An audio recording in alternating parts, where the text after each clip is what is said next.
Bonjour les amis. Alors, après le déluge de ces derniers jours, on a eu une belle journée avec quasiment pas de pluie et du soleil, beaucoup. Donc, enfin beaucoup, comme une journée de début mars en Normandie, mais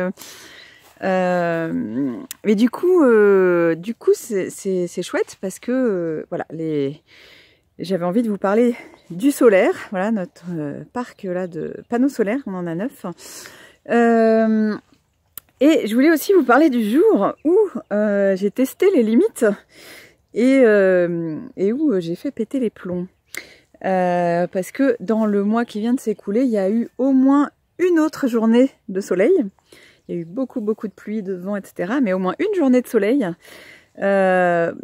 où je me suis lâchée. Voilà, parce que depuis le début, donc comme il fait gris, qu'il pleut, voilà, on surveille vraiment attentivement la charge des batteries.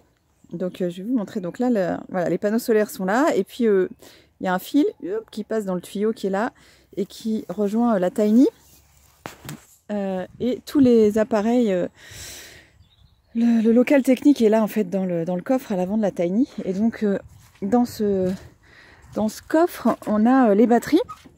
On a 2 batteries du coup au lithium qui sont plus légères. Voilà, et puis il y a l'onduleur et un pare-foudre, et puis je sais plus comment il s'appelle l'autre appareil là-bas. Voilà. Et donc en tout cas moi, pour le côté pratique, ce qui m'intéresse c'est ça là, les petits voyants verts là ici qui s'allument en fonction de la charge. Donc là c'est pas mal, hein, ils sont à 5 sur 6, on est en fin de journée. Et j'ai quand même fait tourner une machine, on a utilisé les outils cet après-midi, j'ai chargé un téléphone, enfin bref voilà. Donc on est encore à 5 sur 6, voilà, la soirée va être vraiment tranquille. Et donc voilà, depuis qu'on est arrivé, depuis que c'est branché, plusieurs fois par jour, je dirais, on surveille. Je vais voir moi combien il reste de petits voyants allumés pour savoir ce qu'on peut faire, quoi, si on peut utiliser l'électricité. Et ce jour-là où il a fait beau, là, l'autre jour du mois où il a fait beau, je me suis lâchée en fait. Je sais pas, je suis pas du tout allée voir les petits voyants là-bas, voilà. Je me suis dit que ça allait, comme il y avait du soleil, je me suis dit ça va charger. Allez hop, j'y vais, je teste. Et du coup, et puis le soir j'ai oublié de vérifier en fait. Donc toute la journée, il y a le frigo qui a tourné comme d'habitude, quoi.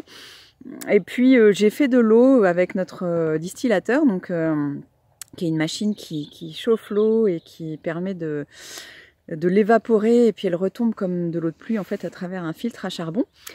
Donc ça permet vraiment, bon, ça tourne quand même 4-5 heures, mais du coup ça permet de traiter n'importe quelle eau qu'on pourrait trouver dans une mare, dans un puits, enfin voilà, pour avoir de l'eau potable.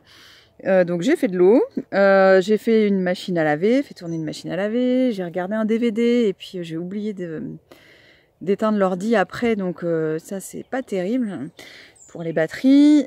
Puis bon voilà, en soirée j'ai allumé la lumière, j'ai fait la douche, la vaisselle, etc. Donc ça fait tourner la pompe à eau qui marche à l'électricité. Voilà, et puis vers je sais pas, 22h30, 23h, paf, ça s'est arrêté. Tout s'est éteint. Et je me suis dit, ah, il est temps d'aller se coucher. Je n'étais pas très fière de moi parce que je sais que c'est pas top de vider les batteries, ça les abîme. Bon, j'ai rien fait le soir même parce que voilà, parce qu'il n'y avait rien à faire. Mais voilà, j'attendais avec impatience de voir si ça allait redémarrer. Alors forcément, il y avait une sécurité qui s'était mise en route et que je ne connaissais pas puisque c'était la première fois. Donc il y avait un petit bouton rouge sur lequel il fallait appuyer, que j'ai trouvé à la fin de la journée suivante. Et puis forcément il a plu le lendemain, donc ciel gris, donc ça n'a pas chargé très vite, donc j'étais un peu inquiète, voilà. Mais au final rien de grave, ça a été une exploration des limites de notre parc solaire, et je me dis que c'est pas mal de faire ce genre d'exploration.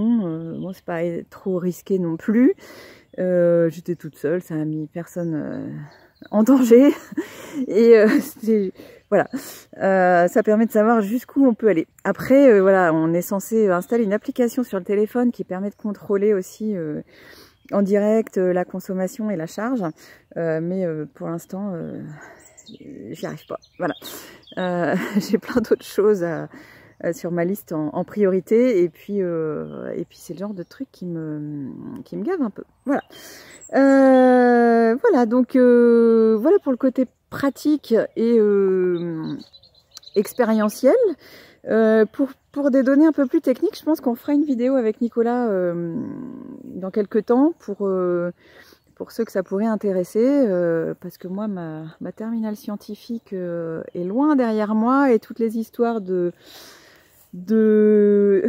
tension, de puissance, etc. Je suis plus dedans depuis très longtemps. Voilà. Après, je peux m'y remettre, hein, mais bon, voilà, je préfère laisser ça à Nicolas. Voilà, donc c'était le petit clin d'œil du jour.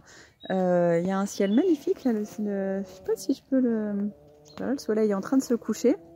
Je sais pas ce que ça va donner, mais je pense que ça va... On a l'épave de voiture là derrière que le propriétaire du terrain devait enlever, mais qu'il n'enlève pas. C'est pas très grave. Voilà, donc le soleil se couche et les batteries sont quasiment chargées à bloc. Donc voilà, moi, je vais pouvoir, par exemple, charger cette vidéo sur YouTube. À bientôt!